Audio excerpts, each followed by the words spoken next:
Graduate MLC అభ్యర్థిగా జీవన్ రెడ్డికి మరోసారి అవకాశం దక్కనుంది.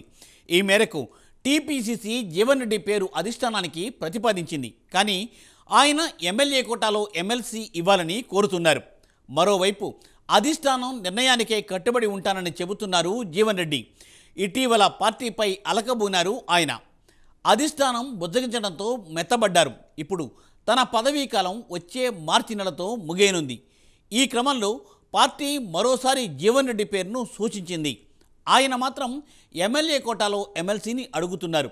గతంలో ప్రతిపక్షంలో ఉన్నప్పుడే విజయం సాధించిన జీవన్ రెడ్డి ఇప్పుడు ఎమ్మెల్యే కోటాలో ఎమ్మెల్సీ ఇమ్మని ఎందుకు అడుగుతున్నారు? దీనిపై ప్రైమ్ 9 ప్రత్యేక కథనం.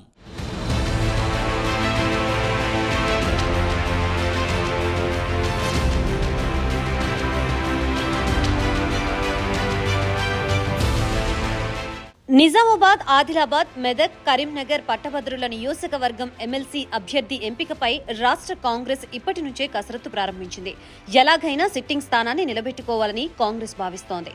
ప్రతిపక్షంలో ఉన్నప్పుడే విజయం సాధించారు. ఇప్పుడు అధికారంలో ఉన్నప్పుడు విజయం సాధించకపోతే ప్రజల్లోకి తప్పుడు సంకేతాలు వెళతాయని కాంగ్రెస్ భావిస్తోంది. ఈ మేరకు పీసీసీ అధ్యక్షుడు ఎమ్మెల్సీ మహేష్ కుమార్ గౌడ్ అధ్యక్షతన గురువారం గాంధీభవన్లో ప్రత్యేక సమావేశం జరిగింది. రాష్ట్ర కాంగ్రెస్ ఇన్ఛార్జి దీపాదాస్ మున్షి, మంత్రులు ఉత్తమ్ కుమార్ రెడ్డి, శ్రీధర్ బాబు, సీతక్క, కొండా సురేఖ, ప్రభుత్వ సలహాదారు షబ్బీర్ అలీ, ఉమ్మడి ఆదిలాబాద్, నిజామాబాద్, కరీంనగర్, మెదక్ జిల్లాల్లోని పార్టీ ఎమ్మెల్యేలు, ఎమ్మెల్సీలు, డీసీసీలు, అధ్యక్షులు, కార్పొరేషన్ల చైర్మన్లు ఈ సమావేశానికి హాజరయ్యారు. ఈ సమావేశంలో ఎమ్మెల్సీ అభ్యర్థిగా దాదాపు అందరూ జీవన్ రెడ్డి పేరుని ప్రతిపాదించినట్లు తెలుస్తోంది. జీవన్ రెడ్డి పోటీకి సిద్ధంగా ఉంటే ఆయన పేరుని అధిష్టానానికి సూచిస్తారు.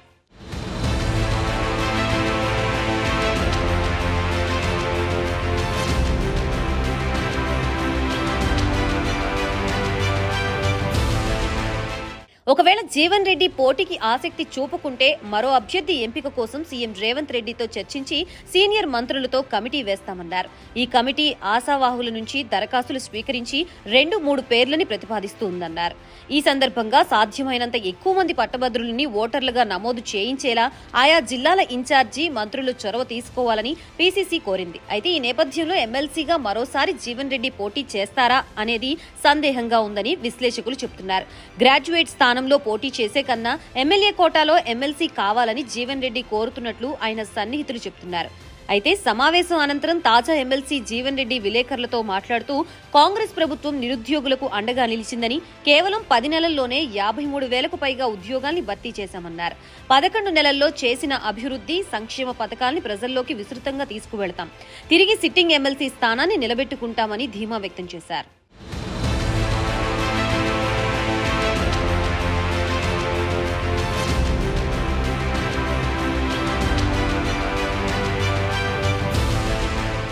తాటిపర్తి జీవన్ రెడ్డి ఇప్పుడున్న ఎమ్మెల్యేలు, ఎమ్మెల్సీల కన్నా సీనియర్ నేత.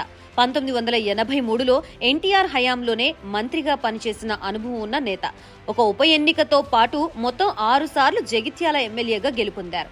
కాంగ్రెస్ ప్రభుత్వాల్లో కూడా మంత్రిగా పనిచేసిన నేత. గత 2 ఎన్నికల్లో బీఆర్ఎస్ అభ్యర్థి చేతిలో ఓటమి చెందారు. 2019లో జరిగిన గ్రాడ్యుయేట్ ఎమ్మెల్సీ ఎన్నికల్లో నిజామాబాద్, ఆదిలాబాద్, మెదక్, కరీంనగర్ స్థానం నుంచి విజయం సాధించారు. వచ్చే ఏడాది మార్చిలో జీవన్ రెడ్డి పదవీ కాలం ముగినుంది. దీంతో మరోసారి జీవన్ రెడ్డి పేరుని పీసీసీ ప్రతిపాదించింది. మరోవైపు ఇటీవలే జీవన్ రెడ్డి కాంగ్రెస్ పార్టీపై అలకబూనారు. నియోజకవర్గంలో తన ముఖ్య అనుచరుడి హత్య జరిగిన సందర్భంలో మీరు వద్దు, మీ పార్టీ వద్దు అని చెప్పడం తెలిసిందే. అంతకు ముందు కూడా పార్టీ తన నియోజకవర్గంలో అనుసరిస్తున్న తీరుపై అసంతృప్తిని వ్యక్తం చేశారు. తనపై గెలిచిన బీఆర్ఎస్ ఎమ్మెల్యేలు సంజయ్ కుమార్ ని కాంగ్రెస్ లో చేర్చుకునే సమయంలో తనని సంప్రదించలేదని పార్టీపై తీవ్ర అసంతృప్తిని వ్యక్తం చేశారు.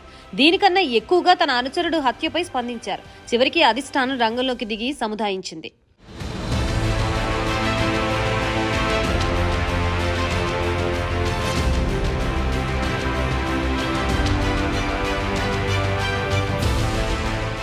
ఒక పక్క ఎమ్మెల్సీ అభ్యర్థిత్వంపై అధిష్టానాందే తుది నిర్ణయం అంటూనే జీవన్ రెడ్డి పోటీకి విముఖత చూపిస్తున్నారని సమాచారం.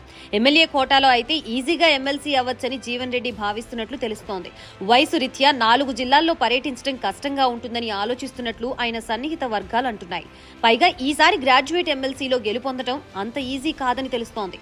ఉత్తర తెలంగాణలో బీజేపీ బాగా బలపడింది. ఎన్నికలు జరిగే 4 జిల్లాల్లో 4 ఎంపీ స్థానాలు బీజేపీ గెలుచుకుంది. దీంతో ఎలాగైనా గ్రాడ్యుయేట్ ఎమ్మెల్సీ ఎమ్మెల్సీ స్థానాన్ని కూడా కైవసం చేసుకోవాలని కమలదళం తీవ్రంగా ప్రయత్నిస్తోంది. బీజేపీ సైతం దీన్ని ప్రతిష్టాత్మకంగా భావిస్తోంది.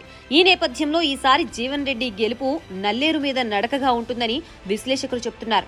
మరోవైపు బీఆర్ఎస్ కూడా పూర్వ వైభవం సాధించాలని పట్టుదలతో ఉంది.